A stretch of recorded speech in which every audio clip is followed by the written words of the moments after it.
Nouvelle édition d'information, mesdames et messieurs, soyez les bienvenus à voir l'édition 2024 du pèlerinage commun annuel de l'Association des femmes de l'Église catholique des diocèses de Yamoussoukro et d'Agboville à la basilique Notre-Dame de la Paix a connu plus d'engouement de la part des femmes. L'activité a eu lieu le samedi 20 janvier dernier et a été ponctuée par la récitation du chapelet, un enseignement et la messe. Et puis, la journée du mardi 23 janvier dernier a été marquée par l'ouverture de la 124e assemblée plénière des évêques catholiques de Côte d'Ivoire dans le diocèse de Katiola. Pour l'occasion, la messe solennelle a été célébrée le soir à la paroisse Albert-le-Grand de Dimbékar. On en parle dans un instant. Le samedi 20 janvier dernier, les femmes catholiques des diocèses de Yamoussoukro et d'Agboville, organisées en association, se sont donné rendez-vous à la basilique Notre-Dame de la Paix pour le pèlerinage annuel, initié par l'ex-administrateur apostolique du diocèse de Yamoussoukro, son Excellence Monseigneur Alexis Touabiyoulo, l'évêque d'Agboville. Un creuset d'informations dans le reportage de Francis Okwe, commenté par Morel Poti. Les femmes des diocèses de Yamoussoukro et d'Agboville ont remis le couvert cette année avec le pèlerinage annuel commun à la basilique Notre-Dame de la Paix de Yamoussoukro. Une activité de l'AFEC, Association des femmes de l'Église catholique des deux diocèses, qui était à sa 3e édition le samedi 20 janvier dernier. Débarquées à l'entrée principale du lieu du pèlerinage, elles se sont disposées en 4 colonnes pour entamer la procession soutenue par la récitation du chapelet. Une marche qui les a conduites jusqu'à l'esplanade de la basilique avec l'accueil et la bénédiction du recteur, le révérend père Franck Alatin. Une fois à l'intérieur de l'église, le mot de bienvenue du recteur et les allocutions des 2 présidentes diocésaines de l'AFEC ont ponctué le rite introductif du rassemblement. Des sujets relatifs à la place de la femme dans l'Église et la famille ont été évoqués. Et également, des questions brûlantes de l'actualité, dont le synode et la déclaration du dicaster pour la doctrine de la foi, fiducia supplicans, sur la signification pastorale des bénédictions. Un enseignement sur le thème « La femme catholique face aux défis de la synodalité » a été donné par l'évêque du diocèse de Yamoussoukro, son Excellence Monseigneur Joseph Kakouaka. Il en est ressorti que la femme ne doit pas être reléguée au rang d'aide à la pastorale au clergé, car elle est un acteur majeur de l'évangélisation et de la marche de l'Église. En conséquence, elle doit occuper la place et jouer le rôle qui lui revient de droit, sans avoir le sentiment de commander ou de forcer un quelconque privilège. D'où l'attribution des postes de haute responsabilité aux femmes, religieuses et laïques ordinaires au sein de la curie romaine, par le pape François depuis son arrivée au Saint-Siège. Après un temps de confession, de demande de messe et d'animation, les pèlerins ont pris part à la messe. Pendant les rites de conclusion, une quête spéciale a été faite pour les séminaires. Des présents ont été offerts à l'évêque par l'AFEC de Yamoussoukro. La messe est achevée par une adoration eucharistique conduite par le père Dépli, prêtre du diocèse d'Agboville. Selon l'évêque, ce pèlerinage commun est une idée salutaire. Je remercie mon prédécesseur qui l'a initié. Et tout acte qui concourt à l'unité, au rapprochement des hommes et des femmes ne feront que encourager ce genre d'acte. Et donc nous sommes heureux d'être avec les femmes aujourd'hui, de prier avec elles, de prier pour elles. Une édition qui a suscité beaucoup plus d'engouement. Nombreuses les femmes catholiques du diocèse d'Agboville et même les femmes catholiques du diocèse de Yamoussoukro, elles sont venues de loin, de partout, de Bokanda, d'Anoumamba vers Agboville. Elles sont venues nombreuses. On a fait presque le plein de la basilique. La basilique fait 7000 places et vous-même vous avez vu l'engouement. Ça veut dire que l'église catholique demeure vivante. C'est un grand plaisir pour nous d'être là en Notre-Dame de la Paix.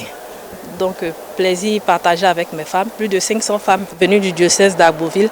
Donc, ça fait énormément plaisir. Et puis, c'est pour nous aussi un moyen de se ressourcer auprès de notre mère, la Vierge Marie. Beaucoup pensent qu'il y a un groupe qui appartient à l'AFEC, alors que l'AFEC, c'est pour toutes les femmes. Dès que tu es conçue femme d'office, tu es membre de l'AFEC. Donc, on lance ce message à toutes les femmes de se mobiliser à tous les moments où nous voulons lancer une opération ou une activité.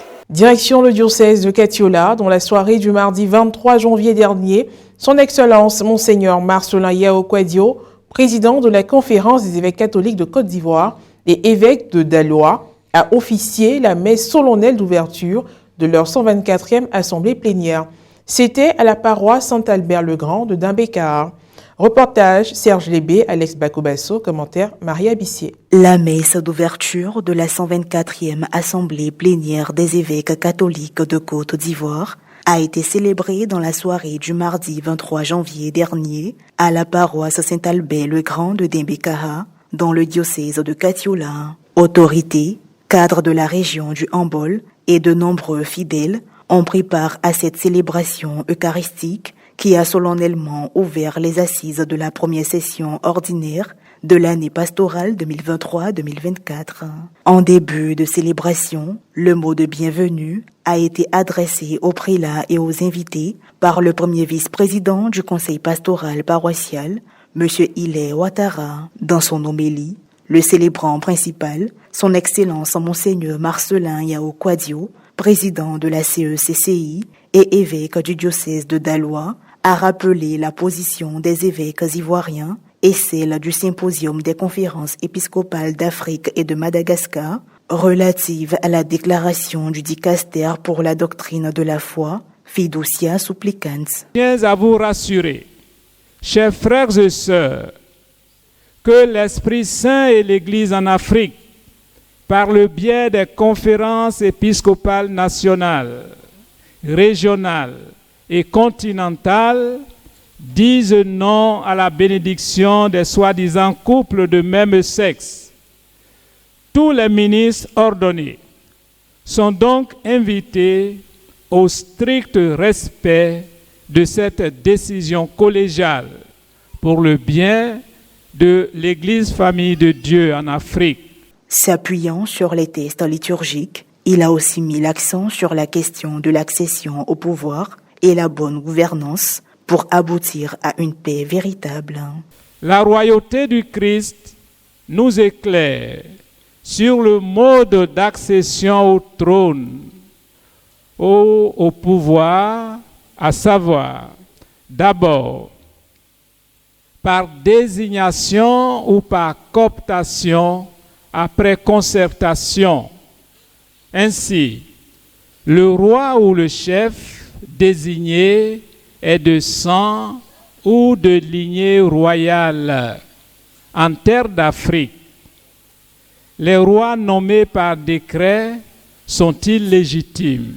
La course au pouvoir, à la voix et à la gloire est telle que nous assistons à une vraie malnutrition politique et financière au sein des classes politiques en termes de cumul de postes et de malversation. Et tout cela est possible parce que la justice est souvent grippée, anémiée et sélective. Pour le bon déroulement de ces assises, l'épiscopat ivoirien, les prêtres et les fidèles ont prié et communié au corps du Christ. Avant la fin de la messe, le père Joseph-Marie Ouattara, curé de la paroisse haute, a traduit sa reconnaissance aux évêques. Je voudrais, en tant que curé de la paroisse Saint-Albert-le-Grand de Dimbékar, dire merci à nos pères évêques d'avoir choisi cette paroisse pour l'ouverture de la messe de la 124e assemblée plénière des évêques catholiques de Côte d'Ivoire. Merci à vous, nos évêques. Merci particulièrement à notre père évêque, Monseigneur Honoré Dakwa Begré, qui a choisi notre paroisse pour cette célébration. Soulignons qu'en dehors de cette célébration solennelle, les prélats concélèbrent au quotidien la liturgie durant leur séjour de travail et réflexion.